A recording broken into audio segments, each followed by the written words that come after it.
1 Corinthiens chapitre 2. Alors je vais poser la question, qui est un homme animal ici?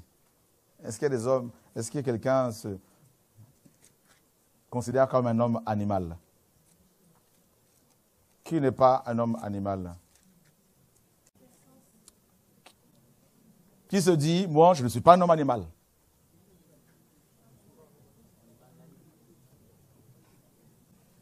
Et ceux qui n'ont pas levé la main, mon frère Rodrigue, alors. Il y en a qui sont très intelligents. Et dit, moi, je ne bouge pas. Comme ça, si ce n'est pas ça, ben au moins,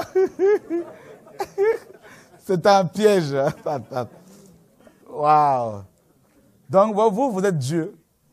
Il n'y a que Dieu qui n'est pas un homme animal.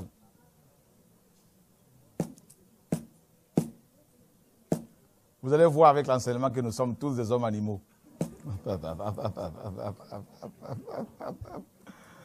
En fait, quand le Seigneur m'a enseigné là-dessus, j'ai dit, oh là là là là là là là là. Waouh, Seigneur Jésus-Christ. En fait, on a eu des enseignements dans le passé, les 3 types d'hommes. Vous vous rappelez, non?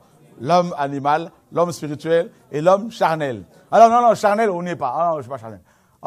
Non, animal, encore moins. Spirituel, oui. Mais bizarrement, ces hommes spirituels se rendent compte qu'ils ont des problèmes au niveau de la chair. Ils ont des envies bizarres, ils ont envie de manger, ils ont parfois, alors qu'ils sont mariés, mais ils ont toujours des attaques par rapport au sexe. Vrai ou faux? Non, mais arrêtez de mentir, il faut arrêter de mentir. Vous n'avez pas d'attaque? Non, quand même. Tout le monde, non? Vous n'avez pas, même si vous n'avez aucune pensée impure ne vous... Ben, quand même. Qui a déjà vécu une pensée impure comme ça? Qui a déjà... Même les mariés? Ben, tout le monde, moi le premier. Mais alors, c'est parce que nous sommes des hommes animaux. Si on n'est pas bien enseigné là, le jour où on va commencer à vivre ces choses-là, après la conversion, on va se dire, mais qu'est-ce qui se passe? Alors, je ne suis pas converti, mais c'est quoi là? Certainement, je suis encore possédé. Au nom de Jésus-Christ de Nazareth, je vais chasser cet esprit, tout ça là. Tu ne vas rien chasser. Tu ne vas pas te chasser toi-même.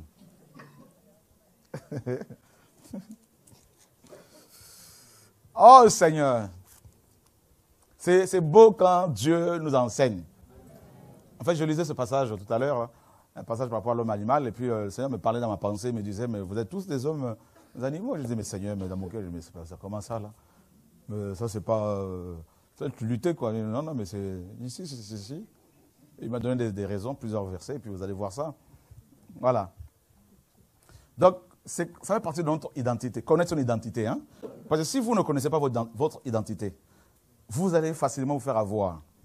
Par exemple, ceux qui pensent qu'ils ne sont pas, comme nous tous avant, des hommes, celui qui croit qu'il n'est pas un homme animal, le jour où il va commencer, étant chrétien bien sûr, qui pense qu'il est que spirituel, homme spirituel, mais le jour où il va commencer à voir la réaction de la chair, le jour où la chair va commencer à se manifester plus qu'avant, il risque de se dire, tiens, mais j'ai peut-être besoin d'une délivrance là. C'est ce qui arrive chez beaucoup. Hein. Peut-être je vais aller voir le pasteur pour qu'il prie pour moi, tout ça, mais le problème c'est que le pasteur lui-même aussi a ses combats. Et très souvent, ils ne le disent pas comme ils sont tellement hypocrites. Hein, donc ils sont tellement sérieux, tellement saints. Et, alors il y en a qui pensent que nous autres, là, nous tombons du ciel. Alors, ils se disent, moi j'aimerais bien être comme le frère Chora, mais attention, plus Dieu se sert de toi, plus ta bestialité se manifeste. Ah oui. Ça, vous allez me dire, mais qu'est-ce que nous raconte là? Plus Dieu se sert de toi, plus tu réalises à quel point tu es faible. Et Paul dit, quand je suis faible, c'est alors que je suis. Alors, pour ne pas que ce homme animal soit, empêche Paul de servir le Seigneur, Dieu a mandaté un démon pour le frapper tous les jours. Vous vous rappelez, non? 2 Corinthiens 12. Lisez ça à la maison, vous allez voir. Voilà. Alors, il y a 3 types d'hommes. L'homme spirituel, l'homme animal et l'homme charnel. 1 Corinthiens 2. Nous lisons à partir du verset 11. Car lequel des hommes, en effet, connaît les choses de l'homme, sinon l'esprit de l'homme qui est en lui? L'esprit de l'homme qui est en lui. De même, aussi, personne ne connaît les choses de Dieu si ce n'est l'Esprit de Dieu. Or, nous n'avons pas reçu l'Esprit de ce monde, mais l'Esprit qui vient de Dieu, afin que nous connaissions les choses qui nous sont données, qui nous ont été données de Dieu. Et nous en parlons non avec des paroles que la sagesse humaine enseigne, mais avec celles qu'enseigne le Saint-Esprit, communiquant des choses spirituelles à ceux qui sont spirituels.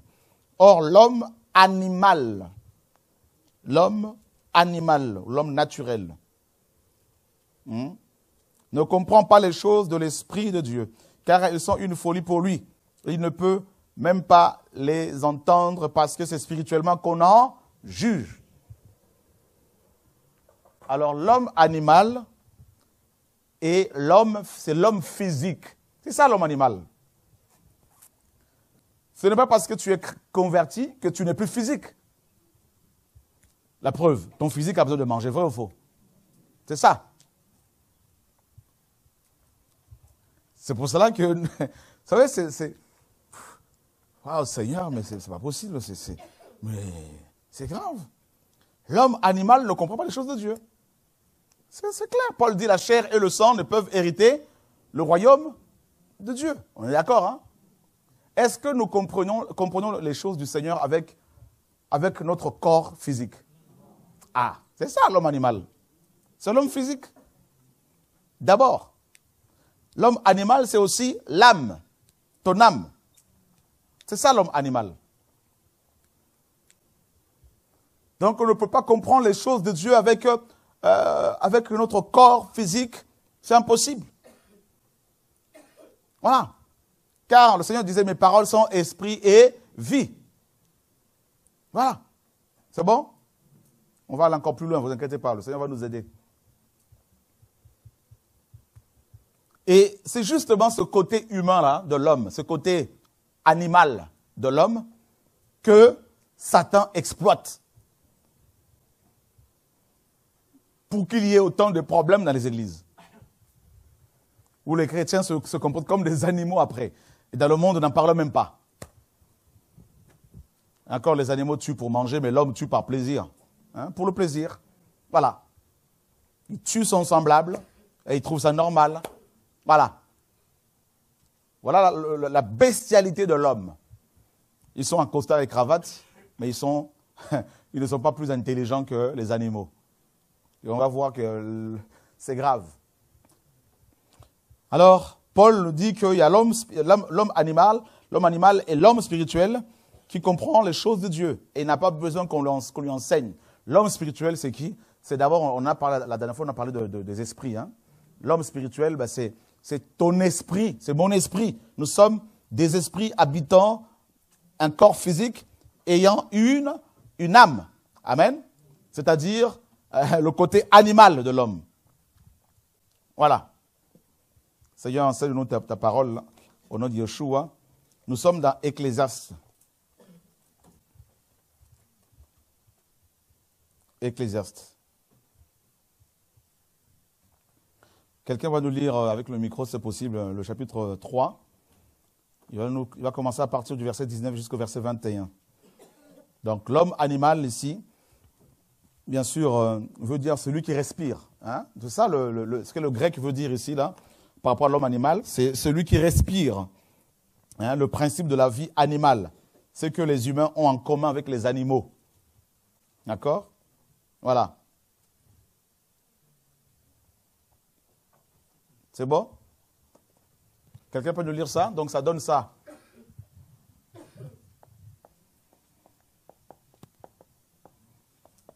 Sushitos. Voilà, qui veut dire la vie, tout simplement. La vie.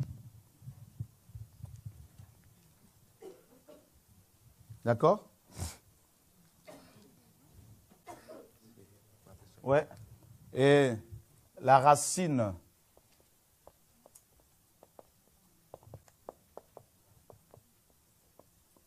C'est ça. C'est-à-dire âme. Alors, si vous dites que vous n'êtes pas un homme animal, c'est que vous n'avez pas d'âme. Mais c'est ça, en gros, qu'il faut comprendre. Vous voyez? Donc, sushitos, le grec, là, donne en français la vie, ou celui qui respire, ou encore ce que nous avons en commun avec les animaux. D'accord? Et donc ça, psychitos là, ça donne animal en français. Voilà. Et la racine de psychitos, c'est pché. Hein? Psyché, qui veut dire âme. Voilà. Donc c'est pour cela que je nous dis que nous sommes tous des hommes animaux. On ne peut pas comprendre les choses de Dieu avec notre âme. C'est impossible. C'est ça qu'il faut comprendre. Nous comprenons les choses de Dieu avec l'esprit de l'homme. Que Dieu réveille par son esprit. Dieu qui est esprit vient parler à notre esprit. C'est ça la conversion. La conversion, c'est la résurrection de notre esprit humain. Qui commence à discerner les choses spirituelles. Voyez? Mais le problème de l'homme, c'est quoi? C'est que l'homme met beaucoup plus l'accent sur l'âme. L'âme, donc la racine, hein, c'est la racine de psychitos, donc c'est psyché, l'âme. Et l'homme met l'accent sur l'âme. L'âme, c'est d'abord le sang. L'âme, c'est aussi la vie, c'est le siège des sentiments, des émotions. Voyez, non? Voilà, c'est ça l'âme. Donc, quand on va à l'école, on y va pourquoi? Ben pour que l'âme soit travaillée. Voyez? L'âme soit travaillée, l'âme soit nourrie. Et l'âme est nourrie, c'est l'ego. Hein? Là, donc, l'âme est nourrie avec cette connaissance-là, hein, qui peut aussi nous aveugler, l'âme. Et on ne perçoit pas les choses avec l'âme, c'est impossible. L'âme, c'est... Voilà, vous comprenez là, c'est bon là? Jusqu'à présent là? Ou je dois me répéter là? Non, il faut que je recommence? Ok. Alors, l'homme animal. Le mot animal vient du grec psychitos. D'accord? Psychitos qui veut dire aussi la vie. D'accord? La vie, tout simplement. La vie matérielle, physique, pas spirituelle. Psychitos veut dire aussi ce que nous avons en commun avec les animaux. C'est-à-dire, on partage avec les animaux la vie terrestre. Nous sommes d'accord? D'accord? Psychitos. Hein? Et je me répète, c'est la vie terrestre, la vie matérielle. Et l'homme animal, donc le psychitos là, est sujet aux passions et aux appétits. D'accord? C'est ça, l'homme animal. Il est, n'est-ce pas, il est sujet, il est soumis aux appétits, aux pulsions, aux sentiments. Voilà, les appétits tant physiques que, je veux dire, je ne sais pas, moraux. Et l'homme animal a besoin de manger physiquement. L'homme animal a besoin aussi, voilà, sur le plan sexuel, il va être attiré, on est d'accord. Donc, voilà, il y a toutes ces pulsions-là. Donc, notre chair est soumise à ces choses. Ce n'est pas parce que tu es converti que tu n'auras plus des besoins, que tu n'as plus de besoins. Vous voyez? Tant alimentaire que, je veux dire, affectif, sexuel, tout ça. Là. Donc, c'est ça. C'est pour ça que vous avez des gens, une fois convertis, ils sont remplis de l'esprit. Et puis, quelques temps après, ils vont commencer à se rendre compte que leur corps a des besoins. Vous comprenez? Mais ils se disent, c'est bizarre ça quand même. Qu'est-ce qui m'arrive? Je me sens attiré par cette personne-là. Mais qu'est-ce qui se passe? Ah ben, ça va aboutir au mariage, pour ceux qui craignent le Seigneur. Voilà. Et malgré le mariage, tu vas te rendre compte que ton corps veut encore plus de femmes. Et Salomon en a eu 1000. Vous voyez? Donc ces appétits-là, si tu ne les gères pas, eh ben, ça te détruit et ça détruit ta vie, ton entourage, tout ça. Là. C'est ça, l'homme animal. Et il y a des gens qui disent, non, nous ne sommes pas des hommes animaux, nous sommes des hommes spirituels. Regardez-moi ça. Comment on a été mal enseignés, nous tous. Là. Waouh, Seigneur. Heureusement que le Seigneur nous enseigne. Hein. Heureusement, mes amis. Là. Donc, tu vas sortir d'ici en réalisant que tu es un homme animal. Alléluia. Amen. Oh, ben, allons vérifier encore dans 1 Corinthiens 15. Voilà, donc, psychitos, c'est vraiment le principe de la vie animale. Hein. Donc la bestialité, quoi. Oui, nous sommes des bêtes. Voilà. Et on va lire Ecclésiaste 3 tout à l'heure, ne vous inquiétez pas, je ne vais pas oublier. Le Seigneur est là pour me rappeler ce verset-là. 1 Corinthiens 15, 44, 46, quelqu'un pourra nous le lire, s'il vous plaît? 1 Corinthiens 15, 44, 46. Ben, Alain, tu peux nous faire la lecture? Ah, ok, quelqu'un déjà. Oui, frère? Okay. Il est semé corps animal, il ressuscitera corps spirituel. Il est semé corps animal. Dis à ton voisin, tu seras enterré en tant qu'animal. En tant qu'animal. On acclame la parole du Seigneur.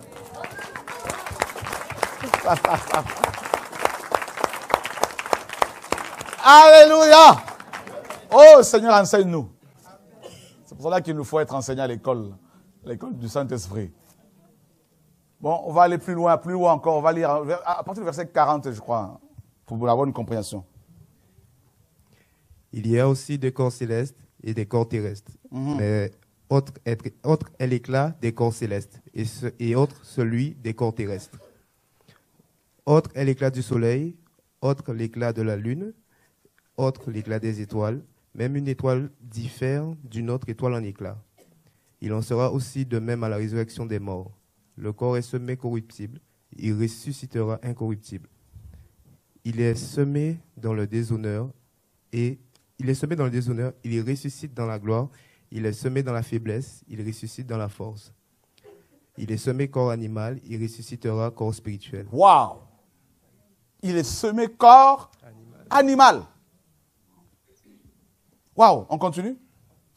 S'il y a un corps animal, il y a aussi un corps spirituel. Il y a un corps animal. Pourquoi on veut nier que nous avons des corps animaux là? Pourquoi?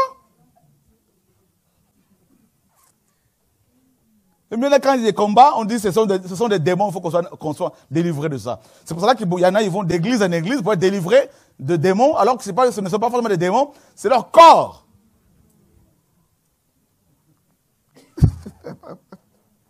J'arrive, notez vos questions pour pas que j'oublie ce que ça me donne. Vous voyez à quel point, mes amis, l'enseignement spirituel est capital. Maintenant, un nouveau converti, s'il n'apprend pas qu'il est aussi un animal,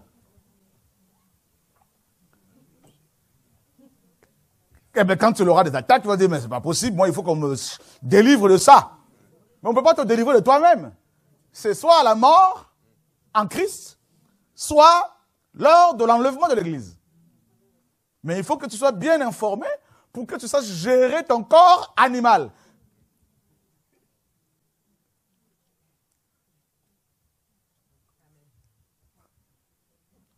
Ok, on continue. Comme aussi il est écrit, le premier homme, Adam, devient une âme vivante. Le dernier Adam est un esprit vivifiant. Or, ce qui est spirituel n'est pas le premier, mais ce qui est animal, et puis vient ce qui est spirituel. Ce qui est animal est le premier. C'est le premier corps que tu as. Que tu as eu, que j'ai eu. Le corps animal. Ce corps animal se comporte comme un animal. La sauvagerie. La bestialité.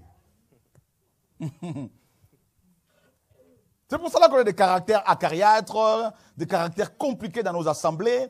Hein, dans le monde, c'est clair, mais là, on se dit, mais c'est pas possible. Mais Paul dit, faites attention de peur que vous ne vous détruisiez les uns les autres. Parce que ce sont des animaux.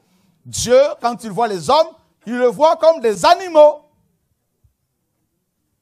C'est ça le corps animal. Ce sont des animaux. Et des animaux qui ont bac plus 40, bac plus 30 pour certains. Il y en a qui sont rois, ce sont des animaux. Hein? Vous allez voir tout à l'heure que le Seigneur a appelé Hérode renard. Allez dire à ce renard. Quand Dieu voit les hommes, il ne voit pas les hommes comme nous. Il voit des animaux à quatre pattes. On va être plus humble avec cet enseignement. Ouh, Seigneur, enseigne-nous ta parole. Alléluia. Tu es éclairé un tout petit peu? Ce n'est que le début. C'est pour cela qu'on va dans les églises, on dit, mais c'est pas possible, la sœur, elle me cause des problèmes, c'est normal, c'est un animal. Bah oui. On dit, le frère là, il n'aime pas les loubas, c'est un animal. Celui-là, il n'aime pas, c'est la jungle. Vous n'avez pas vu ça? La jungle. Bah c'est ça le monde. vous avez des léopards, vous avez des oiseaux, vous avez des corbeaux, vous avez il y a de tout. Comme l'arche de Noé. C'est ça le monde. Le monde est comme l'arche de Noé, on va quelque part. On dit que le corps animal est le premier corps. Et le corps spirituel est arrivé après. On dit que quand on va être enterré, celui qui va être enterré, le corps là, c'est le corps animal. C'est pour cela que Dieu n'en veut pas. C'est pour ça que ce corps-là n'ira pas au ciel. Et c'est ce corps animal que les gens embellissent. C'est à ce corps animal que Satan a envoyé l'évangile de la prospérité pour l'entretenir. C'est pour ça ce corps-là. Satan sait que c'est un corps animal et on va le laisser. Et les gens vont pleurer. Ils pleurent une fois qu'ils sortent de ce corps-là. Ils se rendent compte qu'ils sont des esprits. Mais ils ont passé tout leur temps à embellir le corps animal. Ah ouais. Vous n'avez pas vu que la terre est comme une réserve où il y a toutes sortes d'animaux. Vous ne voyez pas le comportement des gens. Vous trouvez normal qu'un président, alors qu'il a un pays riche, vous trouvez normal qu'il soit le seul à manger correctement et qu'il ne tienne pas compte de sa population? C'est un animal. Parce qu'un homme spirituel ne voit pas comme ça. Un homme spirituel va voir les choses comme Dieu le voit. C'est le partage. Mais l'homme animal, c'est l'ego. L'ego. Vous voyez? L'égoïsme, l'égocentrisme, tout ça là. Ça, l'homme animal, on a tout ça en nous. Maintenant, il y en a, une fois convertis, Dieu leur donne la force pour contrôler leur, n'est-ce pas, bestialité.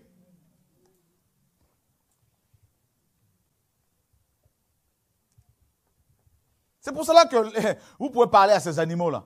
Ils ne vont pas comprendre la parole du Seigneur. Il faut que Dieu commence par réveiller leurs esprits. C'est pour cela que Paul dit que l'homme animal là, ne comprend pas les choses de un animal. Vous avez vu les animaux lever les yeux au ciel? Non. Ils regardent la terre pour brouter. C'est ça l'homme animal. C'est brouter, gagner pour aller où avec? Voilà les animaux là. Ils gagnent. Ils travaillent durement matin, midi, soir. Comme cet homme dans la parabole de Luc 12 là-bas. Il dit, mon âme, réjouis-toi parce que tu as tout ce qu'il faut. Dieu lui dit insensé. Cette nuit même ton âme te sera redemandée. Vous voyez les animaux? Ils détruisent leur santé pour avoir des bouts de papier. Vous voyez, avec de l'encre. C'est grave. Ils vont laisser tout ça. Ils ont une vie éphémère. Ils ne se rendent même pas compte. Ils n'ont que 70 ans de vie. Et encore, il faut éviter les aléas de la vie. Mais ils croient qu'ils ont tout le temps. Ce sont des animaux. Ils ne réfléchissent pas.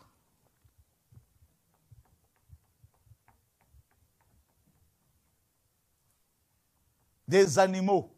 Ils ne pensent pas aux autres pour participer, pour donner un peu l'argent ici. Ce sont des animaux, des comportements d'animaux. C'est un comportement animal.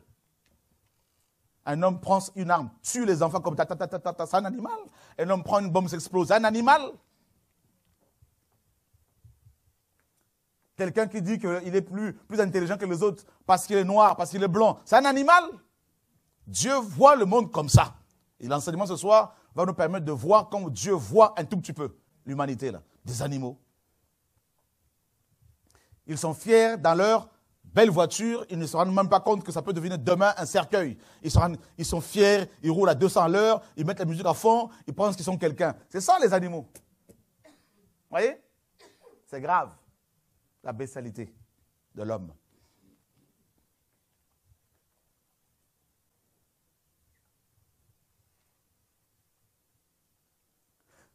Ils sont tellement bêtes, tellement animaux, qu'ils ne se rendent même pas compte qu'il y a un danger éternel qui les guette.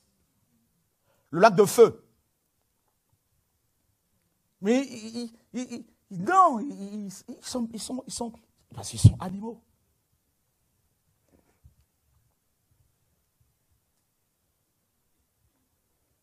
Ils mettent toute leur énergie dans des choses éphémères qu'ils vont laisser. Des animaux. Alors Paul dit, mais de tels hommes, ils ne peuvent pas comprendre les choses de Dieu, ce sont des animaux. Complètement.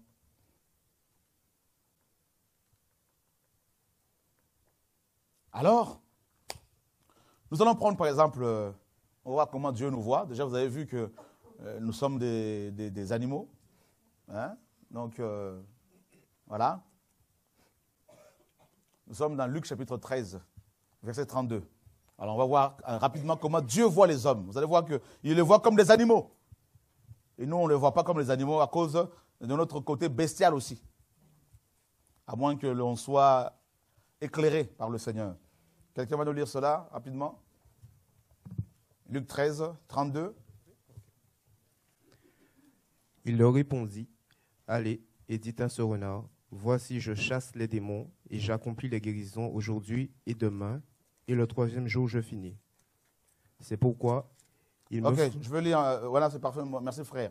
Donc vous voyez ici, regardez bien, verset 31, en ce même jour, quelques pharisiens vinrent à lui et lui dirent, retire-toi et va-t'en d'ici, car Hérode veut te tuer.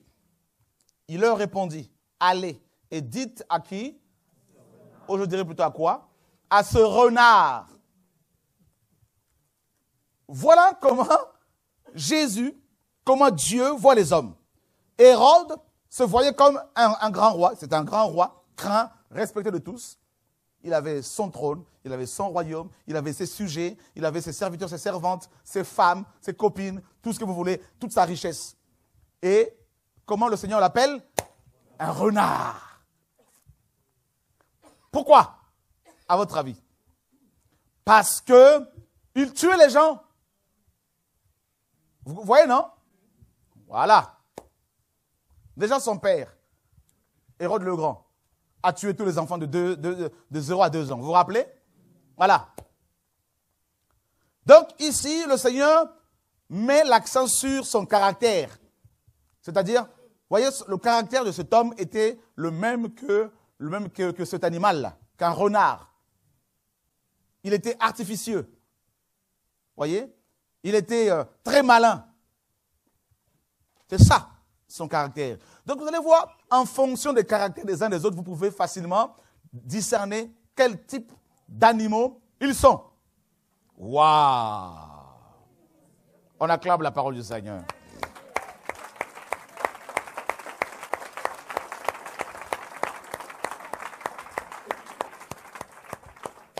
Waouh!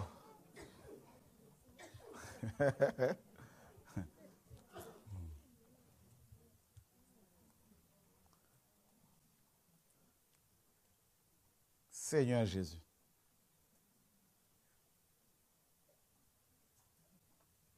C'est chaud.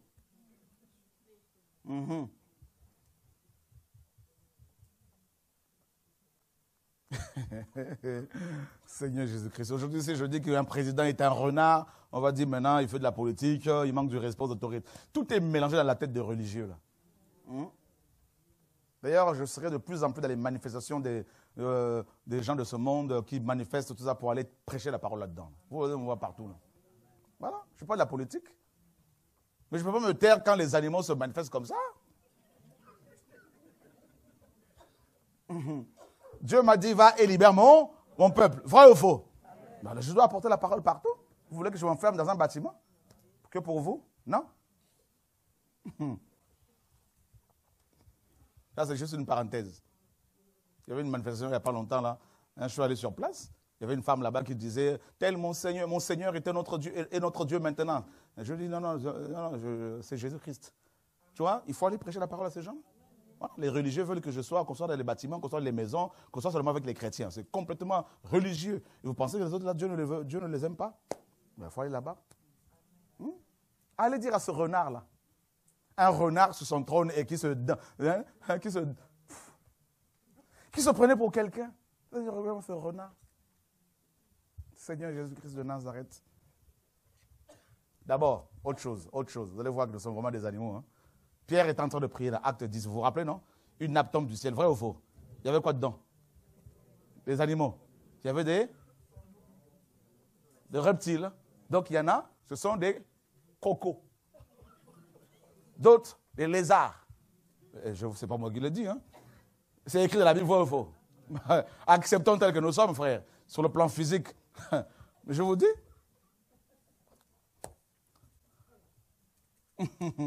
Vous allez on va devenir plus humble. Voilà. dans nos costumes là, dans nos robes, dans nos tuniques là, on va être plus simple. Quand tu vas rouler dans ta BM là, tu vas te dire en fait, hein, alors sur le plan physique, peut-être que je suis un chat. Alors, un peu d'humilité là, devant le Seigneur qui est esprit. Alléluia! Ah oui. Seigneur Jésus-Christ. Sauve-nous. Pierre voit des animaux. Des quadrupèdes, tout ça, des reptiles, de tout. On lui dit, lève-toi, tue et mange. Il dit, non, non, non, les animaux, là, lève-toi, tue et mange. Et il a envoyé, le Seigneur l'a envoyé chez un animal. Vous vous rappelez, non? Chez qui? Corneille. En plus, son nom signifie, son nom, c'est vraiment, c'est un oiseau. Hein? Ah ouais? Des petits corbeaux, là. C'est ça, Corneille. Et en plus, interdite à la consommation, hein, chez les Hébreux. Voilà. Et Pierre, on lui dit, lève-toi, tue et mange. Voilà. Donc, Hérode était un renard sur le trône. On va prendre un autre passage. Nous sommes dans Matthieu. Alléluia. Matthieu chapitre 3, verset 7. Matthieu 3, 7. Gloire à Dieu. Seigneur, merci pour cette parole qui nous a franchis. Alors, Matthieu 3, 7. Mais, voyant venir à son baptême beaucoup de pharisiens et de sadducéens, il leur dit, race de vipères. Donc, il y en a, ils ne sont pas renards, mais ce sont des vipères. Alors, faire attention pour ne pas épouser un renard ou une vipère. Voilà. Alléluia.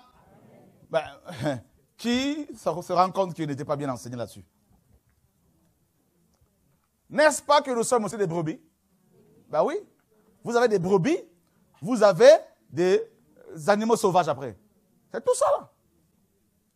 Le Seigneur dit quoi? Je vous ai envoyé comme des agneaux au milieu de loups. Donc, il y a des loups aussi. C'est pas moi qui l'ai dit.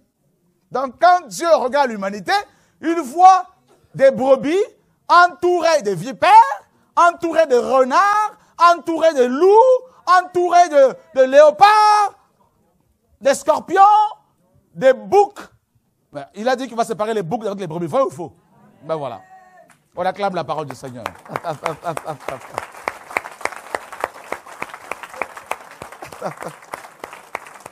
Alléluia! Donc, mes frères et sœurs, si vous êtes une brebis, n'épousez qu'une brebis.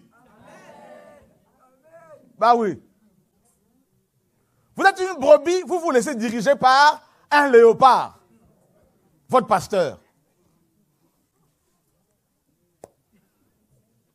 Comment voulez-vous qu'il ne vous croque pas avec ses crocs? Hein? C'est pour cela que vous avez laissé toutes les dîmes là-bas. Vous avez été plumé, dépouillé. C'est normal? Qui vous a dit d'aller vers un loup? Prenez garde, le maître a dit, vrai ou faux? Il nous a avertis. Seigneur, ouvre notre entendement spirituel.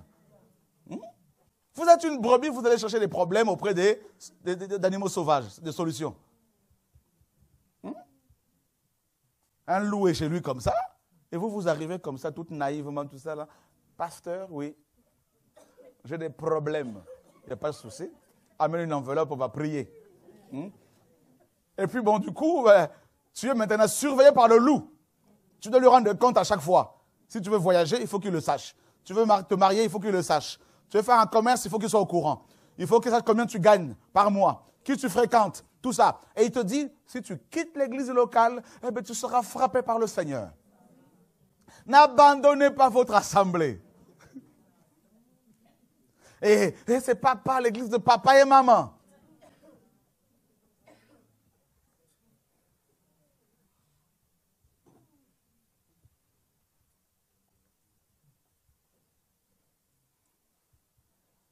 Et vous ne pouvez pas changer en corbeau, en colombe. Nous sommes, nous chrétiens, des colombes, nous sommes des brebis. C'est ce que le maître dit. Vous voyez, non? Nous sommes des aigles, des aiglons.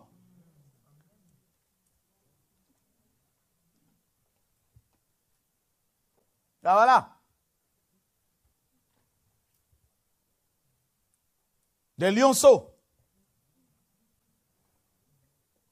Parce que devant le trône, vous avez un lion, vous avez, n'est-ce pas, un bœuf, vous avez un aigle, vous voyez, non? Et la face de l'homme, les 4 êtres vivants.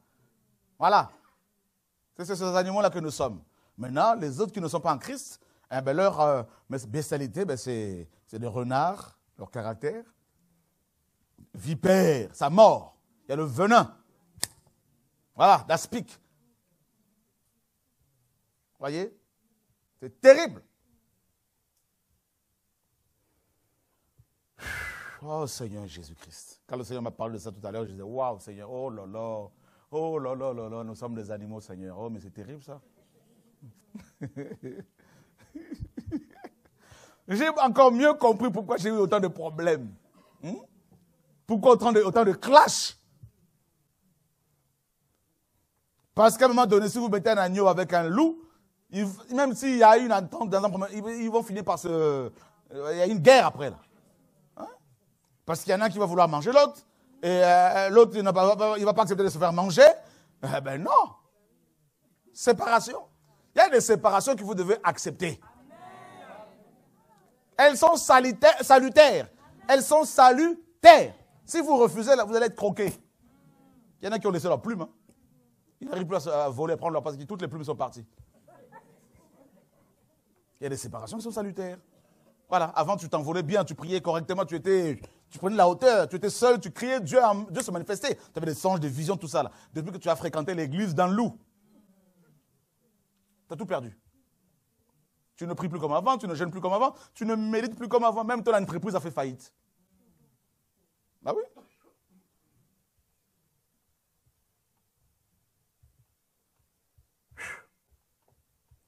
Tout le monde n'est pas frère. Oh frère, frère et sœur.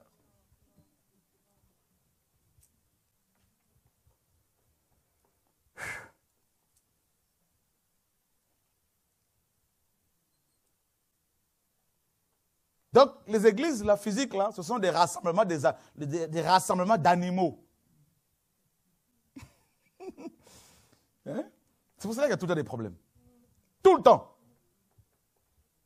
Vous allez voir, parfois, pour trouver une solution, pour quelque chose de simple, il faut d'abord débattre. Les animaux. L'autre là-bas dit A, l'autre là, c'est Z, là-bas, c'est compliqué, tout ça, on ne trouve pas une solution. C'est des animaux qui sont là. Et Dieu regarde maintenant. Nous sommes dans la parole. Nous sommes dans Matthieu chapitre 12, verset 34. Matthieu 12, 34, le Seigneur dit, regardez bien. Oh Seigneur, race de vipères. Race de vipères. Jean-Baptiste l'a dit, le Seigneur le confirme encore. Comment pourriez-vous dire de bonnes choses, méchants comme vous l'êtes? Car c'est de l'abondance du cœur que la bouche parle. Voyez? Donc, en fonction du caractère des gens, de leur méchanceté, de leur comportement, nous pouvons, avec la parole du Seigneur, définir maintenant de quel type d'animaux ils sont. Voilà. Hérode, de par sa ruse, par son comportement, il était très, très astucieux, il était très, très artificieux. Et bien le Seigneur dit c'est un renard. Voilà. Et les pharisiens, les chefs religieux, par leur comportement, tout ça, le Seigneur dit, ben, eux là, ce sont des vipères. C'est la race carrément de vipères. Donc ils ne peuvent pas dire de bonnes choses parce qu'ils ne sont pas de Dieu. Ils ont la connaissance de la parole, ils connaissent la parole, mais ils ne sont pas de Dieu. Ce sont des serpents. Et on ne change pas le serpent. En fait, pendant que je méditais cette parole-là, tout à l'heure, je dis au Seigneur dans mon cœur, mais Seigneur, comment ça a commencé tout ça là? Le Seigneur dit, donne-moi le nom de l'animal qui a séduit le premier couple là. J'ai dit, c'est un serpent. Il dit, ben voilà, il a transformé l'humanité en un clos, un jardin d'animaux.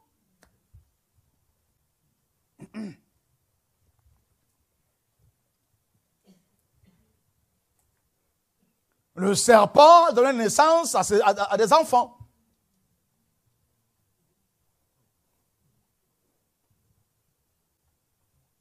Voilà. Cela veut dire que vous avez des gens, ils fréquentent nos églises là, ils ne changeront jamais. Vous avez beau dire qu'il ne faut pas être dans l'idolâtrie, ils seront toujours dedans parce qu'ils ne sont pas de Dieu. Ce sont des animaux. Ils ne comprennent pas les choses de Dieu. Il n'y a rien à faire. Ce sont des animaux autres que les animaux que le Seigneur a changés comme certains, c'est-à-dire des brebis. Le Seigneur dit quoi? Mes brebis entendent ma voix et elles me suivent. Elles ne suivront point un mercenaire. Les enfants de Dieu qui sont, bien sûr, sur le plan physique, sur le plan de l'âme, des animaux, comme des brebis, comme des colombes, ne suivent que le Seigneur. Amen. Si quelqu'un leur rend un service, ils vont aussi participer. Amen. Ils ne profitent pas des gens. Amen. Quand ils font garder leurs enfants aux gens, ils vont donner quelque chose. Parce que l'Esprit de Dieu en eux leur parle. Voyez? Mais ceux qui ne sont pas de Dieu, ils peuvent être là, ils peuvent chanter, connaître la parole, mais ils ne sont pas de Dieu, il n'y a rien à faire. C'est pour ça que le Seigneur a dit, vous le reconnaîtrez à leurs fruits.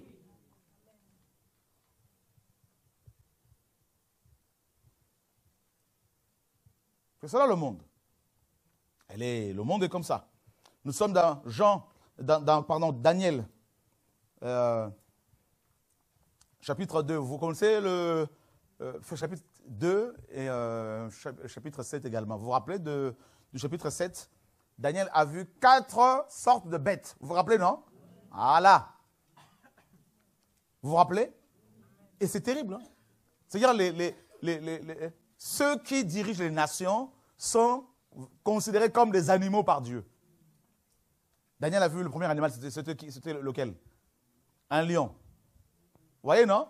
Le deuxième animal. Lion, c'est Babylone, non? Le deuxième animal, c'est quel royaume? C'est l'ours, non? C'est quel royaume? La Grèce. Vous voyez, non? Donc, il y a eu... non, la Grèce, c'est le léopard. L'ours, c'est les Mèdes et les Perses. Vous voyez, non? Ce sont des bêtes. Donc, quand Dieu regarde nos pays, là, nos villes, eh bien, Dieu voit, en fait, ce sont des animaux. Allons voir ça rapidement dans Daniel chapitre 7. Daniel 7. Alors, vous allez comprendre le comportement de certains présidents. Hein? Pour les raisonner, là, il n'y a plus rien à faire. Donc, parfois, le Seigneur est obligé de les enlever carrément, de les tuer. Voilà. Parce que ce sont des animaux qui ne changeront jamais. La première année de Belchassar, roi de Babylone, Daniel eut un songe et des visions en sa tête, étant sur sa couche.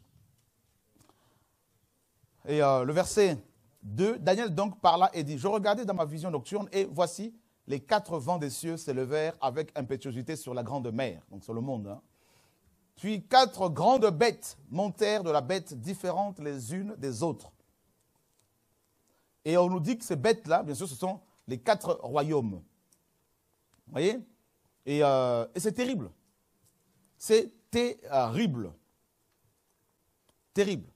Et regardez ce que l'ange dit à Daniel.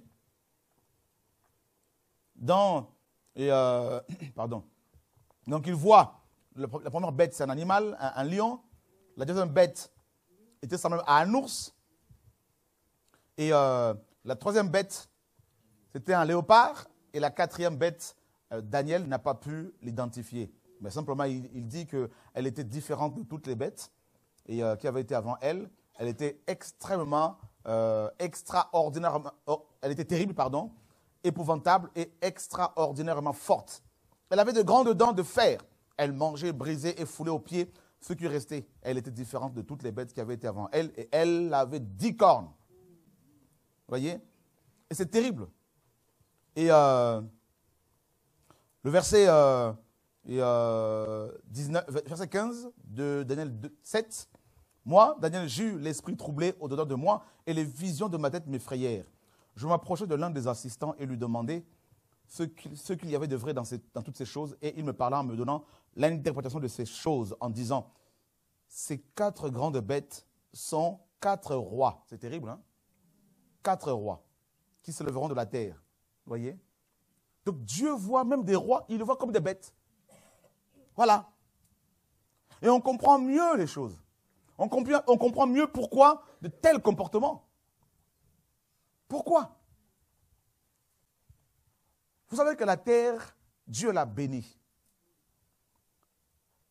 Nous avons toutes sortes de fruits. Nous avons toutes sortes de minéraux que Dieu a donnés aux hommes de ce monde. Nous avons de quoi pour nourrir. Dieu a donné aux hommes de quoi, tant sur le plan agricole, sur le plan naturel, les arbres, les fruits, l'eau, tout ça, que sur le plan minéraux, de quoi subvenir aux besoins de la population mondiale. Si l'homme était plus spirituel que animal, afin de pouvoir redistribuer, n'est-ce pas, la richesse, partager toutes ces richesses-là, équitablement. Maintenant, vous avez, par exemple, 80% de la richesse du monde gérée par 5% de la population mondiale. Il y a un problème là. Il y a un problème. Pourquoi? Parce que, à la tête des nations, à la tête des églises, à la tête, malheureusement, des fédérations d'églises, vous avez des bêtes. Qui vont tuer certaines populations, les éradiquer carrément, pour occuper leurs terres, pour leur business. Des bêtes. La sauvagerie. Et quand vous regardez le comportement d'animaux dans les reportages, vous allez voir que c'est le même comportement. C'est toujours un problème de terre, de territoire. Ils se battent pour... Chaque animal va vouloir marquer son territoire. Il y a même des lions qui vont tuer des lionceaux pour éviter une éventuelle rivalité. Et c'est exactement ce qui se passe. Alors les gens ne comprennent pas pourquoi les pays sont dans cet état-là. Pourquoi les nations sont dans cet état-là. Pourquoi leurs pays sont dans cet état. C'est parce qu'à la tête de ces pays, ce sont des animaux qui dirigent.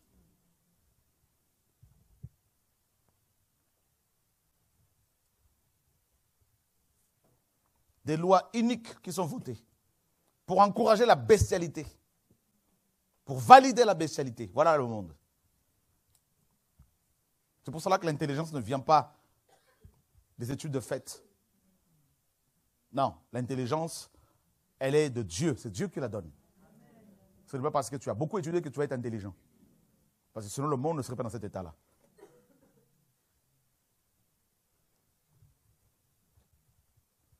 Ceux qui fabriquent des armes, qui sont utilisées pour tuer des enfants, pour éventrer des femmes enceintes, écraser leurs fœtus, écraser leurs enfants. Ce sont souvent des gens très intellectuels, des gens qui ont beaucoup étudié.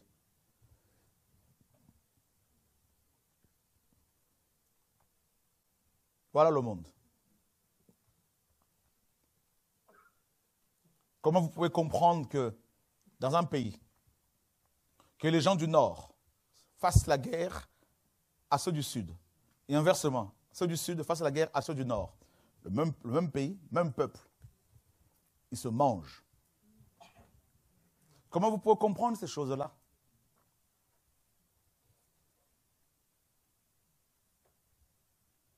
Des bêtes.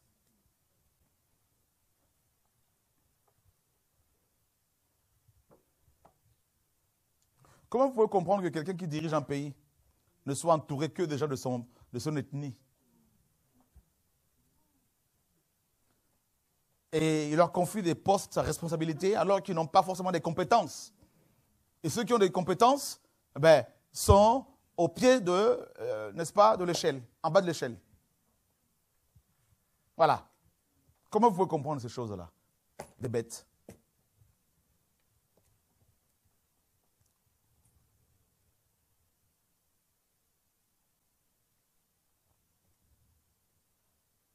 La bestialité. Comment vous pouvez comprendre le racisme? La bestialité. Comment vous pouvez comprendre que certains Martiniquais soient, n'est-ce pas, dans l'animosité avec certains Guadeloupéens? La bestialité. Comment vous pouvez comprendre, n'est-ce pas, l'animosité entre certains Martiniquais et Guadeloupéens vis-à-vis de certains Haïtiens et inversement? La bestialité. Comment il faut comprendre l'animosité entre les Congolais, certains Congolais de Brazza et ceux de Kinshasa? La bestialité. C'est des hommes sont, excusez-moi, des hommes des hommes, des bêtes, des animaux, des hommes et des femmes inintelligents, ne réfléchissant pas parce qu'ils ne sont pas éclairés par le Seigneur. Voilà, tout simplement. Pourtant, vous allez voir qu'à la tête de ces nations, vous avez des gens qui ont fait l'ENA, hein, qui ont fait des grandes écoles, tout ça. Ben, ce sont des bêtes.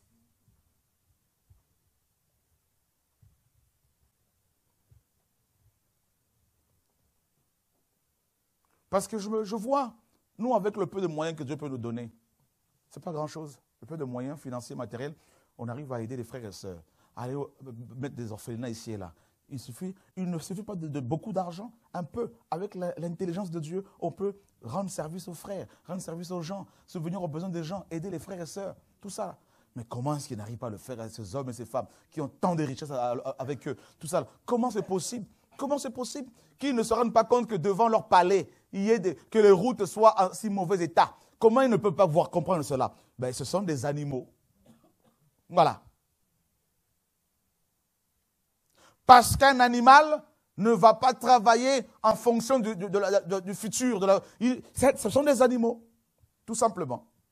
Il n'y a rien à faire. Il faut d'abord qu'ils commencent par devenir spirituels. Il faut qu'au niveau de l'esprit, il y ait une réforme, une guérison, pour qu'ils dépassent les considérations linguistiques, culturelles, tout ça là, ethnique, tribal. Et avoir une vision globale de la chose, une vision globale du corps, une vision à 380 degrés, pour que chaque peuple, chaque nation, chaque tribu, chaque, n'est-ce pas, village puisse bénéficier de ce que le pays peut produire. Ça s'appelle la justice équitable. Ah. Ils vont amasser, investir, acheter des villas partout dans le monde entier, amasser. Il y a un général africain, je tairai son nom, qui me disait, sa femme me disait, nous avons plus de 500 villas. Il y a même des villas qu'on a oubliées, hein, tellement que je regardais cette dame, je disais, mais ça c'est des gens, excusez-moi, qui méritent des claques, si Dieu le permettait. Voilà. Elle est fière d'avoir plus de 500 villas. Et des villas qu'ils ont oubliés. Toute cette richesse-là, gardée par un seul couple, et privant des milliers de personnes. On aurait pu le transformer en centre d'hébergement pour les enfants, les orphelins. On aurait pu le transformer en hôtel, moyennant une petite somme là, pour aider les gens. Non, aucune vision. Ce sont des animaux. Vous voyez, un animal, il va amasser. Vous voyez, regardez, j'aime bien regarder les reportages sur les animaux. Vous allez voir, les lions vont se battre pour de la nourriture, alors qu'il y en a assez pour tout le monde. Non. Et celui qui contrôle tout le monde, là, il va chasser tout le monde et il va garder tout pour lui. Alors, voilà le comportement animal. Eh bien, on retrouve ça malheureusement dans nos églises. Voilà. Combien de chrétiens ne sont-ils pas déçus de leur pasteur? On donne de l'argent pour acheter une salle et cet argent qu'on a cotisé, là, ben, il n'y a toujours pas de salle. Voilà. Comment vous pouvez comprendre qu'un pasteur vienne vous voir, se tienne devant vous en vous disant, à l'anniversaire de ma femme, je lui ai offert un 4x4. Et vous êtes là assis devant. Mais tout le monde est rempli, ce bâtiment est rempli de bêtes. Voilà, des bêtes sauvages. Vous avez des bêtes qui sont apprivoisées par le Seigneur, transformées, ce sont des brebis, hein, des agneaux, hein, et des colombes. Et vous avez des bêtes sauvages qui ne sont pas domptables, gérables. Voilà.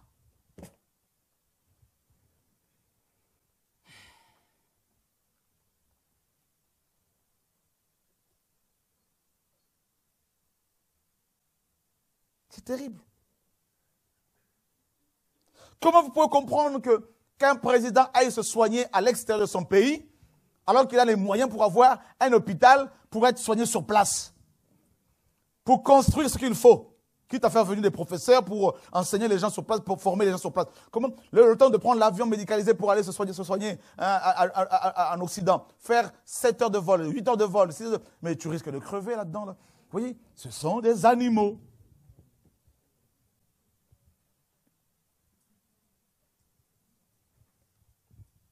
Ouais, moi, j'aime parler, je ne peux pas me taire. J'aime parler, c'est quand le Seigneur me dit parle, bien sûr. Des animaux.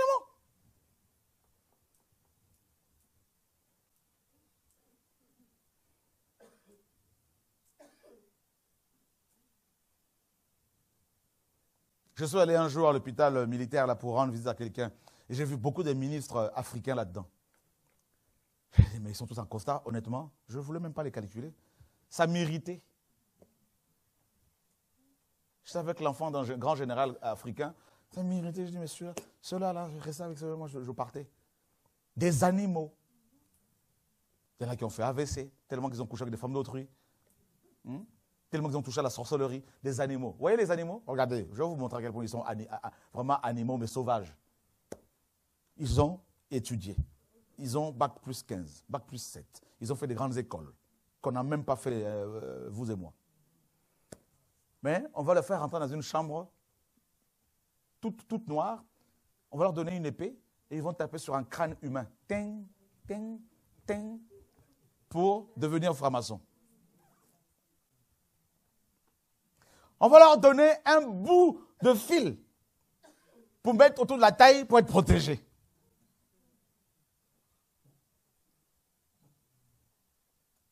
Vous vous rendez compte?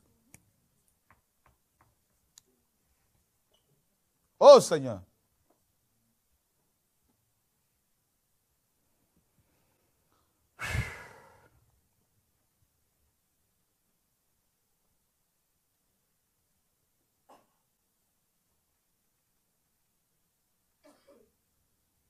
Alors, il y en a, leur bestialité se manifeste tellement qu'il faut les interner. C'est ça la bestialité de l'homme. Voilà.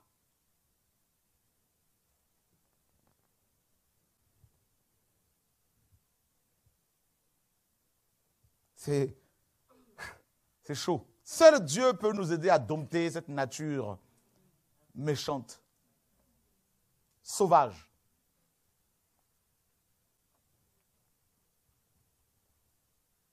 C'est pour cela que Dieu nous brise. Le brisement de l'homme, c'est le vieil homme. Le vieil homme, c'est la bête qui doit être brisée. Le vieil homme, avec sa nature pécheresse, ses dispositions au mal, prédisposées au mal. Voilà, le mal est inné chez lui.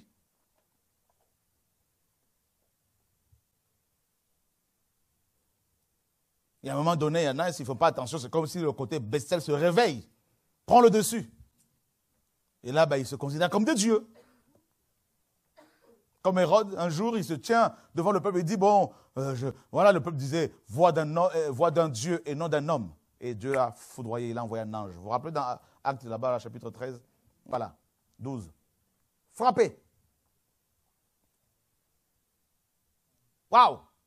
Vous avez vu comment, ici on nous dit que ces 4 bêtes sont 4 rois. Dieu le voit comme des bêtes. Bêtes sauvages, hein? Attention, lion, rat, l'ours, léopard. Imaginez un peu, vous êtes dirigé par un léopard. Oh, le président Feu Mobutu, vous avez vu? C'était un léopard. C'est-à-dire que les choses étaient claires. Bah oui.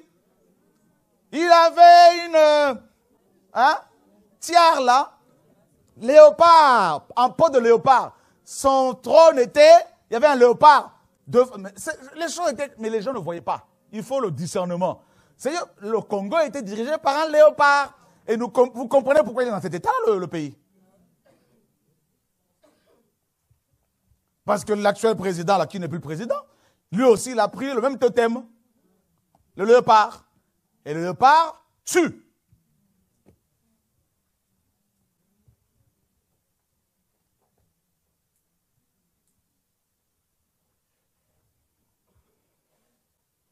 Regardez le totem des nations, là. En France, un coq. C'est pour cela que le français, il parle. On acclame le Seigneur.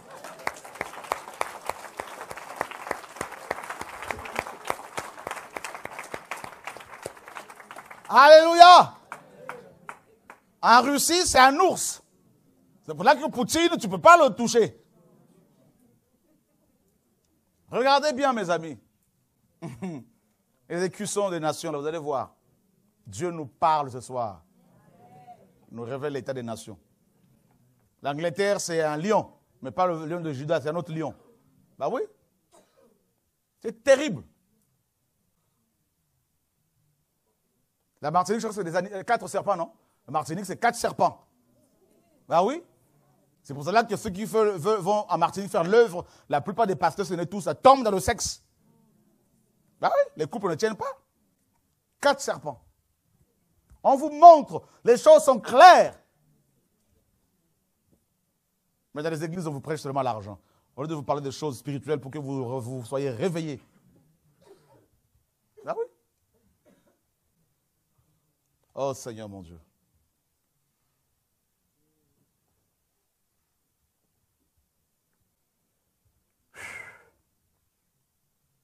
C'est chaud. Quand ils vont mettre de tels écussons, là, de telles images, là, il y a des associations, des alliances avec Lucifer, avec l'ennemi. Présente. On vous montre l'identité, la nature, l'identité du pays, de tel pays, à qui vous avez affaire. Et là, ici, là, si vous allez à Babylone, vous allez voir ce lion-là. Et on voit ce lion, hein, le lion ailé, babylonien. Vous voyez? Voilà. L'esprit de conquête. La Grèce, le léopard, la rapidité, la force. Et la Rome impériale, cet animal était extraordinairement fort. Qui broyait tout, qui foulait tout aux pieds. Ça, c'est la Rome. Et c'est l'esprit de Rome qui gère les nations avec la papauté. Ben oui. C'est terrible. Ce sont des animaux. Ce sont des animaux. Et que Dieu nous aide. Et si vous lisez Daniel chapitre 8, là on nous parle d'autres animaux. Vous voyez? On nous parle d'un bouc et d'un bélier qui se sont affrontés. Vous voyez? C'est terrible. On nous parle d'un bouc, de chèvre, de bélier. Et c'est terrible.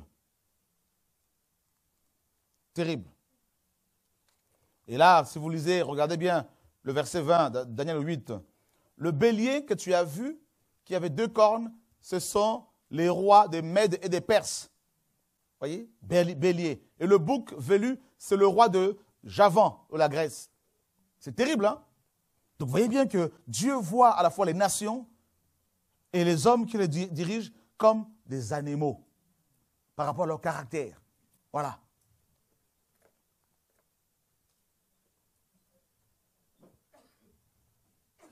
C'est grave.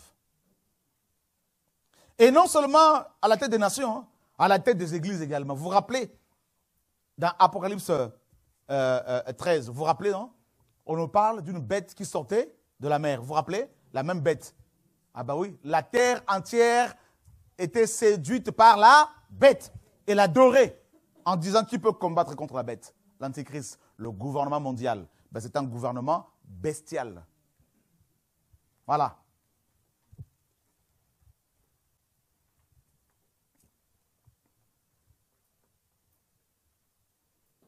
Et plus loin, on nous dit qu'il y avait une deuxième bête avec 2 cornes, comme celle de l'agneau, mais qui parlait comme un dragon. Et bien cette deuxième bête-là, dans Apocalypse 13, à partir du verset 11, eh bien c'est la bête qui dirige toutes les églises. Des hommes. Ben oui. Eh bien ça veut dire que la plupart des pasteurs, des prophètes, d'apôtres, tout ça là, sont des bêtes. Comme le Seigneur disait des pharisiens, il les appelait, il disait race de vipères. Mais pourtant, ils dirigeaient le peuple. C'est la même chose. Voilà. Vous avez une bête, la première bête, l'Antichrist, qui gouverne le monde, les nations, les pays, les villes. Vous avez une deuxième bête qui dirige l'ensemble de religions, d'églises. Alors, vous imaginez maintenant, vous fréquentez les assemblées à gauche, à droite, vous en sortez dépouillés, blessés, cassés. Vous avez des chrétiens divorcés, remariés dans ces églises-là. Ce sont des bêtes, des animaux. Il n'y a rien à faire. Vous pouvez prêcher la vérité autant que vous voulez, ça ne rentre pas. Ils ne sont pas de Dieu. Des bêtes. Ils ont un comportement bestial. Comme je le disais, quel comportement? Ben, les choses simples de la vie, ils ne comprennent pas. Vous montez dans la voiture de quelqu'un pour aller à la mission, vous devez participer à l'essence. C'est ça être chrétien. Voilà. Vous voyez? Si on ne participe pas, il faut dire, ouais, à la base, avant de partir, je n'ai pas les moyens. Mais si tu le fais tout le temps, tu profites des frères et sœurs, ce n'est pas de l'amour. Voilà. Pas un bon comportement. Voilà. Il faut être exemplaire, je suis désolé. Quelqu'un te rend service, eh ben, tu participes. C'est cela être chrétien. Voilà. Pas profiter des autres. La bestialité. Alors, nous sommes dans Ecclésiaste chapitre 3, à partir du verset 19. Quelqu'un, je vais le lire rapidement là. Ecclésiaste 3, à partir du verset 19. Car le sort des fils d'Adam, ou de l'homme, ou des êtres humains, et le sort de la bête est un même sort. Ou encore l'accident qui arrive aux fils des hommes est le même que celui qui arrive aux animaux. Le même. C'est terrible. Telle que la mort. Telle que la mort de l'un, telle aussi la mort de l'autre.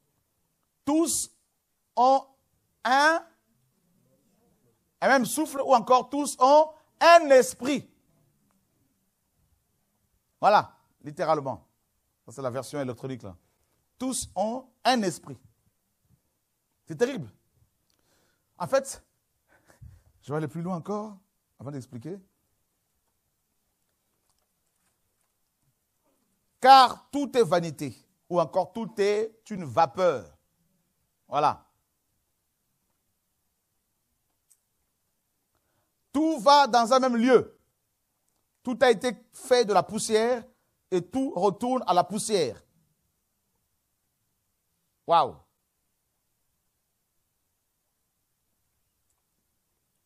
Il y a un autre passage,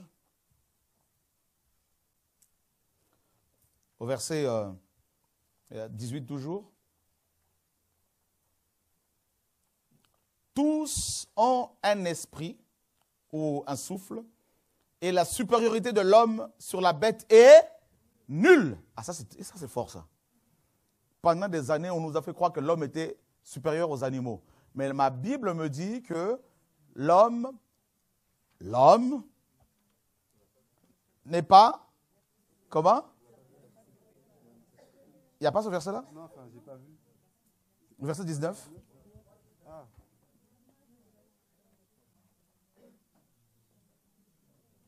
Et la supériorité de l'homme sur la bête est nulle.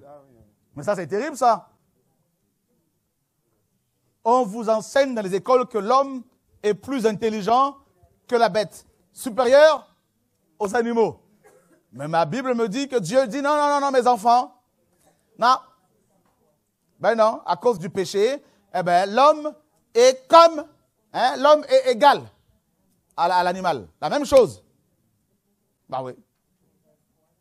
Ecclésiaste 3,19. Il faut le lire bien comme il faut ce passage-là. Ça va nous amener à l'humilité. Donc le chien que tu chasses là, eh ben, il n'est pas plus petit que toi. Posez-moi la question, pourquoi? Premièrement, c'est écrit. Deuxièmement, tu peux être possédé par les démons autant que les chiens, autant que les pourceaux. Voilà. L'esprit, on nous dit ici qu'ils ont aussi un esprit. Parce que si les animaux n'avaient pas un esprit, l'homme serait supérieur à eux. Ce qui nous donne la supériorité, la supériorité c'est par rapport aux arbres, c'est l'esprit. Vous comprenez? Ou l'esprit. Roc. Mais les animaux ont aussi un esprit. Premièrement. Deuxièmement, quand ils meurent, on les enterre. Toi aussi, quand tu meurs, on t'enterre.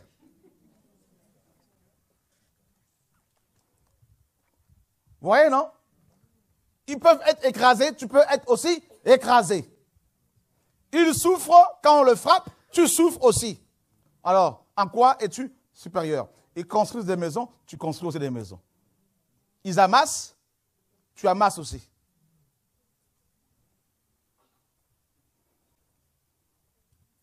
Alors, pourquoi te glorifier? La fourmi que tu vois au sol, là. Si tu es au-dessus de la fourmi, c'est grâce à Jésus-Christ. Mais sinon, non.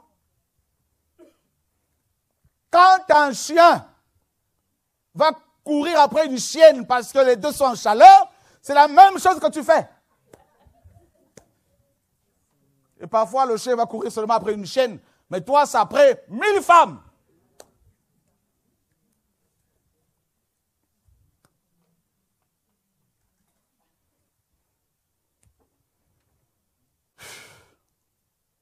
Et tu prends une chienne, tu la mets en laisse, alors que c'est toi qui devrais être en laisse pour contrôler tes appétits, tes pulsions.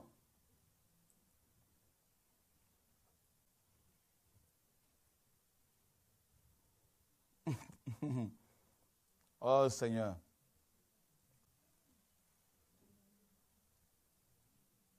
Ça nous amène à l'humilité.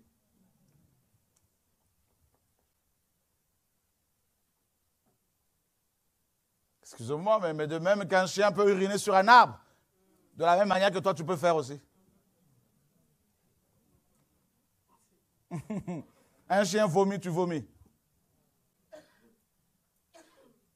Excusez-moi, mais il va déféquer toi la même chose que tu fais. Alors, tu es supérieur en quoi?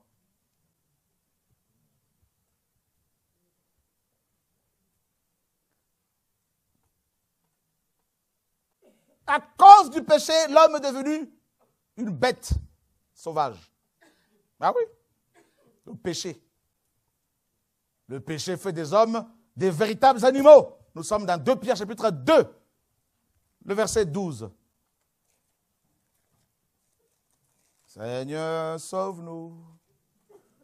Sauve-nous, Seigneur. 2 Pierre 2, 12, regardez bien. Mais eux, semblables à des bêtes dépourvus de raison ou sans intelligence. Oh, c'est terrible, hein? Qui s'abandonnent à leur penchant naturel et qui sont nés pour être prises et détruites. Des bêtes. Ah oui, des bêtes sans intelligence, dépourvues de raison, des brutes, des véritables brutes. Voilà. Et qui sont ces gens-là? Mais Pierre décrit en fait les faux prophètes, les faux apôtres, les faux frères, voilà. Et bien sûr aussi les gens de ce monde. Des bêtes sans raison. Vous avez des bêtes qui ont une raison que Dieu leur a donnée, c'est-à-dire les chrétiens, les brebis, voilà, les agneaux, les colombes, et vous avez d'autres bêtes, donc des animaux sauvages, qui sont sans raison, parce que c'est Dieu qui nous donne ces raisons-là. C'est Dieu qui nous donne l'intelligence. Eh bien, ces bêtes sauvages ne l'ont pas, mais elles sont dans nos assemblées, elles dirigent nos pays, hein, comme Hérode, un renard, comme les pharisiens, les chefs religieux, des véritables serpents. Voilà. Jacques nous parle de la sagesse animale. Vous voyez? Animale. Ben oui, c'est la même chose. Animal, la sagesse animale. Voilà, que beaucoup ont. Et diabolique. Vous voyez? C'est terrible. C'est terrible, mes amis. Et les Écritures nous disent que la supériorité de l'homme sur la bête est nulle. C'est pas moi qui le dis. Ça nous amène à l'humilité. À l'humilité.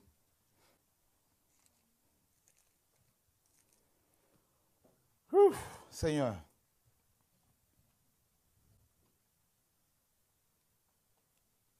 Jude nous parle des hommes sensuels ou des hommes animaux n'ayant pas l'esprit.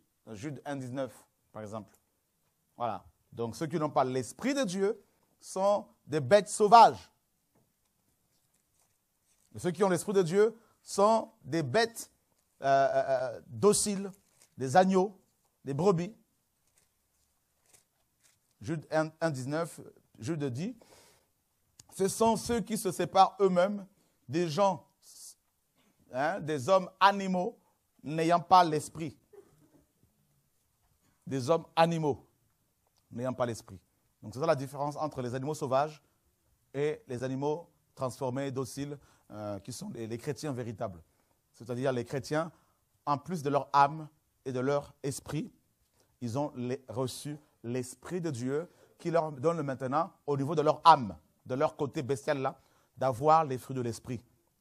L'amour, la paix, la joie, le contrôle de soi. Pourquoi Dieu a-t-il donné aux hommes, a proposé aux hommes le contrôle de soi? Ben oui, parce que la bête que nous sommes, que tu es, a besoin d'être contrôlée.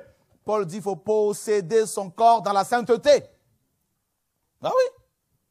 Parce que si tu n'as pas le contrôle sur ton regard, si tu n'as pas le contrôle sur tes mains, tu vas te masturber tout le temps, excusez-moi. Si tu n'as pas le contrôle sur ton regard, tu vas regarder des films pornographiques. Si tu n'as pas le contrôle sur tes pensées, tu vas te laisser aller dans les pensées impures. Donc, il te faut maintenant cette grâce de l'esprit qui te permet de te contrôler, de contrôler tous les jours ta bestialité.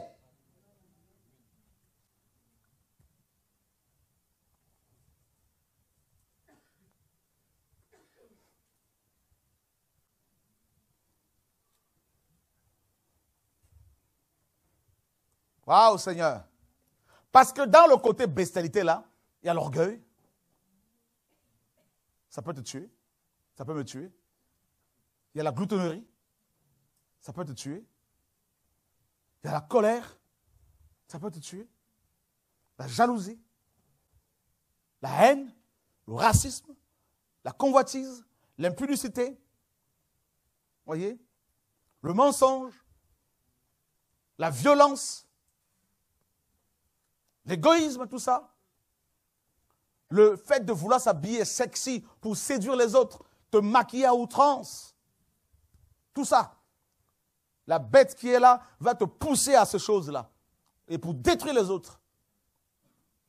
C'est pour cela que le Seigneur a dit, les fruits de l'esprit, qui sont au niveau de l'âme. De l'âme. L'âme, on a vu. L'âme, n'est-ce pas? C'est le psyché. Psyché. C'est l'âme. Hein? C'est la racine de psychitos, la vie animale.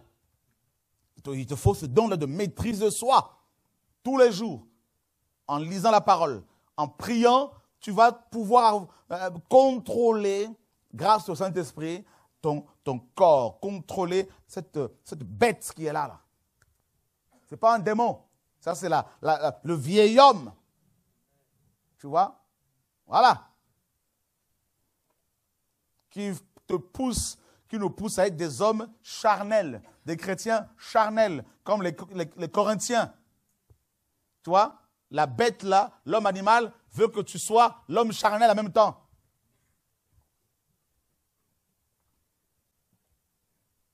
C'est-à-dire qui est conduit par la chair.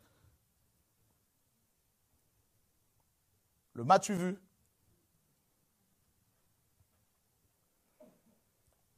Oh Seigneur, sauve-nous.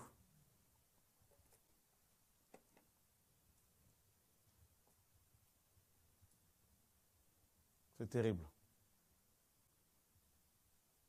Vous n'avez pas vu quand il y a des délivrances? Regardez bien. Quels sont les esprits qui se manifestent là? Chiens, serpents, tout ça. Plein d'animaux. Et les démons, c'est souvent comme ça. Regardez bien l'image que les Écritures nous montrent sur les démons. Des animaux. Voyez? Dans les nations, les gens adorent quoi? Les animaux. Le Seigneur dit quoi? Eh bien, qu'est-ce qu'ils ont adoré? Un veau d'or. Voyez? Un veau. Ils vont adorer les aigles. Voyez? Des animaux. Qu'est-ce que Paul dit? Ils ont préféré adorer la créature au lieu du Créateur qui est béni. Voyez? Le quadrupède, tout ça, toutes sortes d'animaux. C'est toujours ça. Des chauves-souris. Voyez? C'est terrible, hein? Le dieu Dagon, c'était un dieu serpent. Voyez? C'est ça. Les animaux, à chaque fois. Voyez, les divinités hindoues, tout ça là, indiennes, des animaux. En Afrique, souvent les animaux. En Europe ici, les animaux, toujours.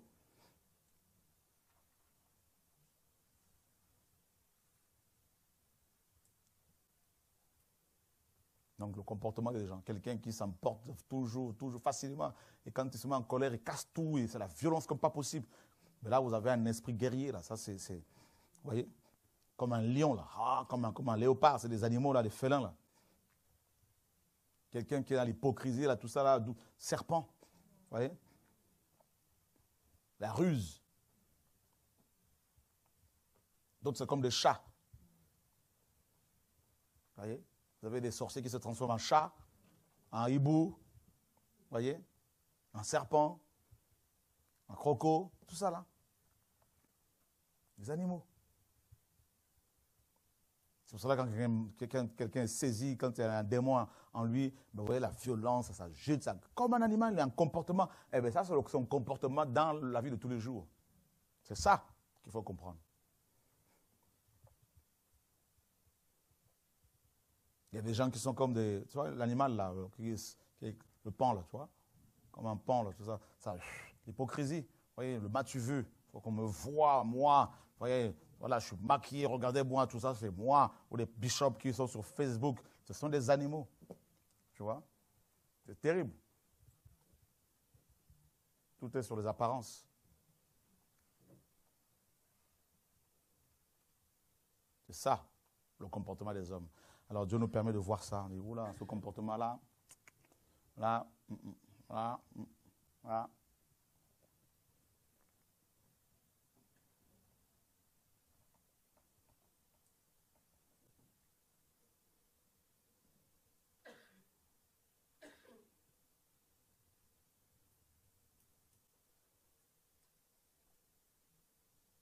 Ça, c'est le côté adamique, notre côté humain, la bestialité. Et chacun doit savoir qui il est, ses faiblesses, pour ne pas tomber, pour prendre des mesures. Voilà.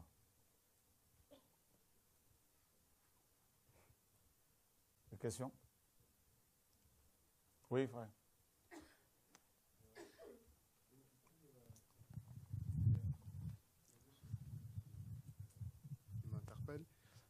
Juste par rapport au fait que quand Paul il dit que quand on est de nouveau, en fait, il dit, je crois que c'est dans 2 Corinthiens, chapitre 5, au verset 17. Les choses anciennes sont passées. Voilà, et qu'on devient une nouvelle créature.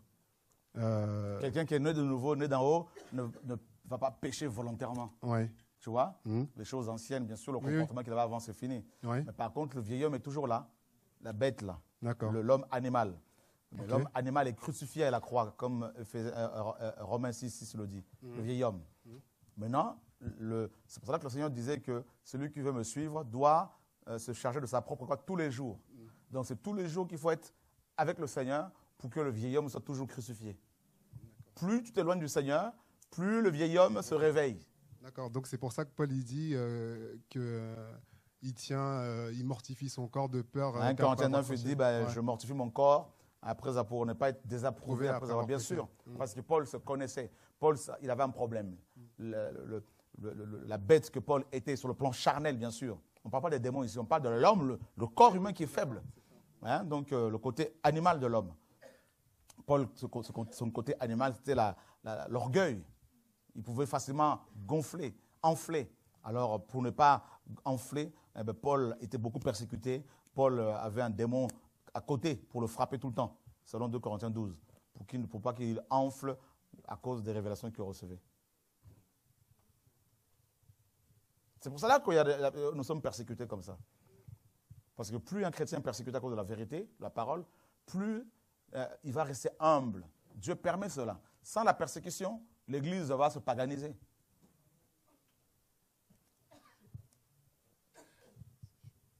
C'est chaud.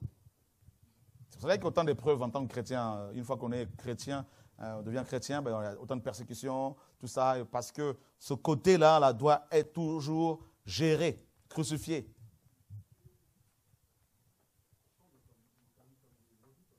On est des brebis, mais des brebis sur le plan spirituel. Sur le plan spirituel, nous avons au niveau de notre âme reçu le caractère de Christ. Mais on grandit dans ça. Mais la bête, la chair est toujours là. Tu vois? Et Paul dit justement, il y a une lutte dans Éphésiens 5. Il dit, la chair a des désirs contraires à ceux de l'esprit. Et ils sont opposés. C'est pour cela qu'on a cette lutte-là en nous. Ce ne sont pas des démons. C'est notre chair. Tu vois? Dieu te dit de jeûner, tu sens dans ton cœur qu'il faut que tu jeûnes, mais ta chair te dit qu'il faut que tu manges à chaque fois. Tu sens qu'il faut aller prier, tu te réveilles à 3 heures, tu n'as pas de sommeil, tu n'as plus de sommeil, tu sens qu'il faut aller prier, ta chair te dit je suis fatigué. Tu commences à peine de lire la Bible, tu t'endors. Si tu es fatigué, oui, mais la chair ne veut pas de ça. Tu vois? C'est ça.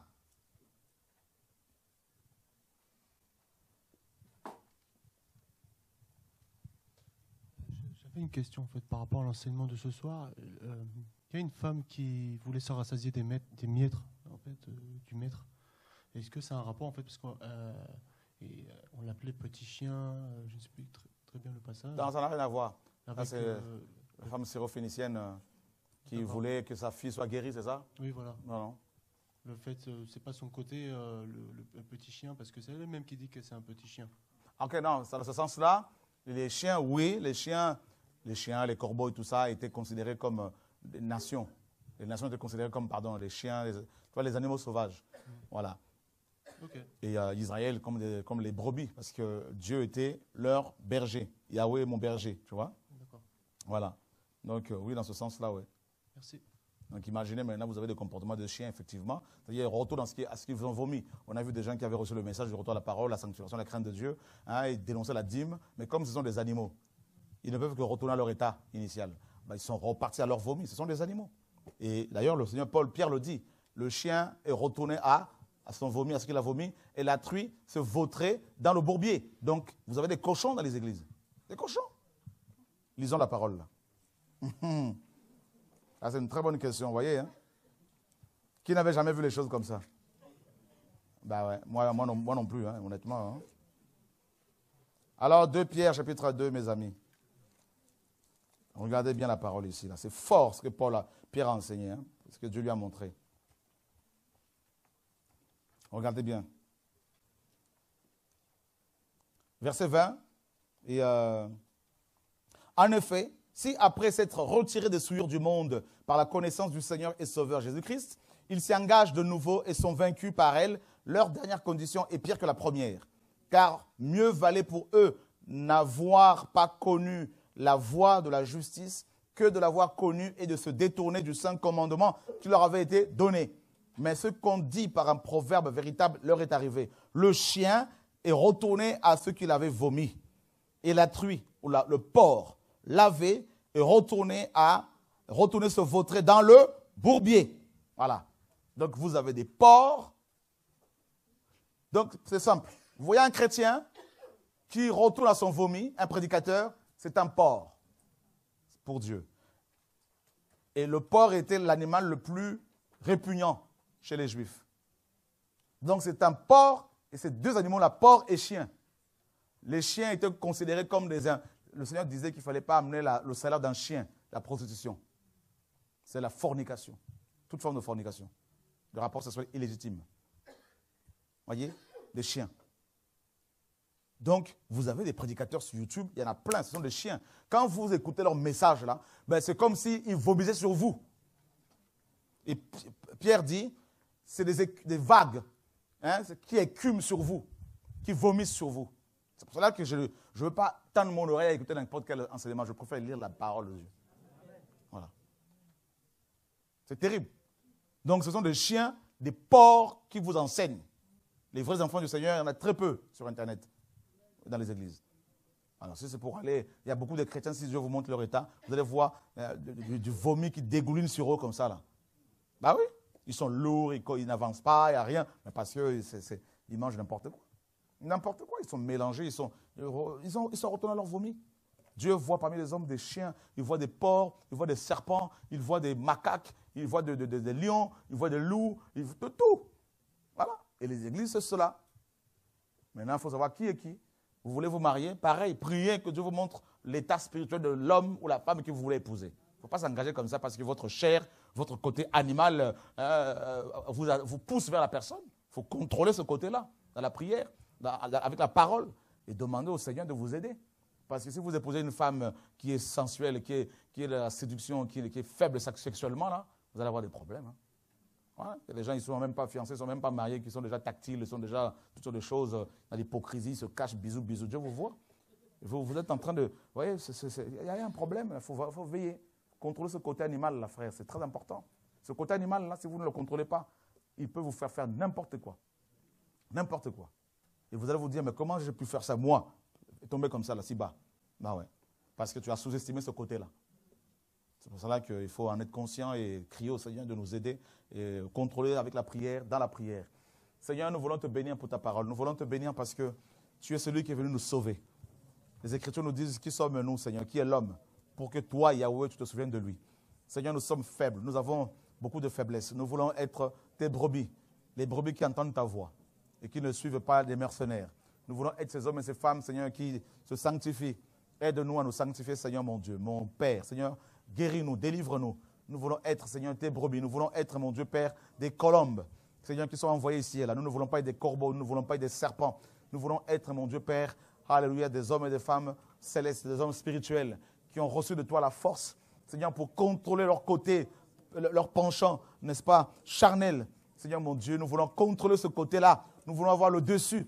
Nous voulons dire non à ces pulsions charnelles, sexuelles, ces pulsions, mon Dieu Père, alléluia, financières. Nous voulons, Seigneur, avoir des freins, Seigneur, mon Dieu, pour ne pas aller au-delà de ce que tu nous donnes, Seigneur, mon Dieu. Ne pas aller au-delà de ta parole, Seigneur, mon Dieu. Ne pas prendre, Seigneur, mon Dieu, Père, alléluia, des décisions qui peuvent nous détruire demain. Nous voulons être des hommes et des femmes spirituels, Seigneur. Que ton esprit nous aide, que ton esprit nous guérisse, Seigneur, mon Dieu. Que ton nom, Seigneur, mon Dieu, nous libère. Alléluia, de l'égoïsme, Seigneur mon Dieu, Seigneur mon Dieu, Père, de tout ce qui n'est pas de toi, de toutes ces choses mauvaises, charnelles. Nous prions ce soir, mon Dieu, que Seigneur, tous les démons qui combattent tes enfants soient chassés au nom de Jésus de Nazareth. Alléluia, Seigneur mon Dieu, merci. Alléluia. Nous brisons, nous chassons nous brisons toutes les chaînes et nous confessons ta Seigneurie ce soir. Nous chassons les démons de l'enfer. Nous chassons les maris et les femmes de nuit. Nous chassons les serpents. Nous chassons les esprits de colère. Alléluia. Au nom de Jésus de Nazareth. Alléluia. La puissance de la mort est brisée ce soir encore dans nos vies. Oh Seigneur, sauve-nous. Oh Seigneur, guéris-nous, mon Dieu. Au nom de Yeshua, notre Maître, notre Sauveur, notre Roi. Nous confessons ta Seigneurie. Nous confessons ton nom. Nous confessons ta divinité, Seigneur. Nous reconnaissons que tu es le seul véritable Dieu. Seigneur Jésus-Christ de Nazareth. Tu es venu sauver des hommes et des femmes qui avaient des caractères, Seigneur mon Dieu, acariâtres, des caractères irascibles, des caractères durs. Tu es venu nous briser, nous sauver, nous libérer, nous guérir, nous soigner. Alléluia. Ce soir, Seigneur mon Dieu, nous prenons autorité maintenant.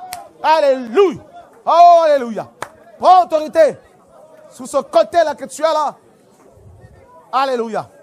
Cette colère familiale. Au nom de Jésus-Christ de Nazareth. Alléluia. Nous renversons la puissance de la sorcellerie. Au nom de Jésus-Christ de Nazareth, oh mon Dieu. Oh Seigneur, merci. Merci Père. Merci Papa. Au nom de Jésus. Seigneur, que ma chair soit soumise à ta parole. Au nom de Yeshua. Alléluia. Alléluia. Alléluia. Oh Dieu de gloire. Oh Dieu d'Israël. Sauve ton peuple, Seigneur mon Dieu. Ce côté rebelle que tu as, brise ce côté-là dans la prière. Demande au Seigneur de t'aider pour le briser. Au nom de Jésus. Alléluia. Oh Seigneur, merci. Oh Seigneur, merci. Oh Seigneur, merci. Père, sois béni. Sois glorifié, sois élevé en ces lieux. Au nom de Yeshua. Oh Seigneur, merci.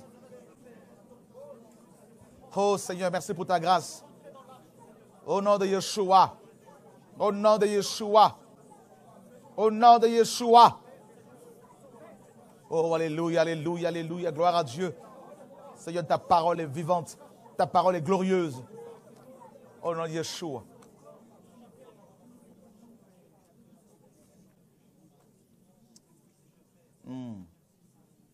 Gloire à Jésus. Merci Seigneur, Père.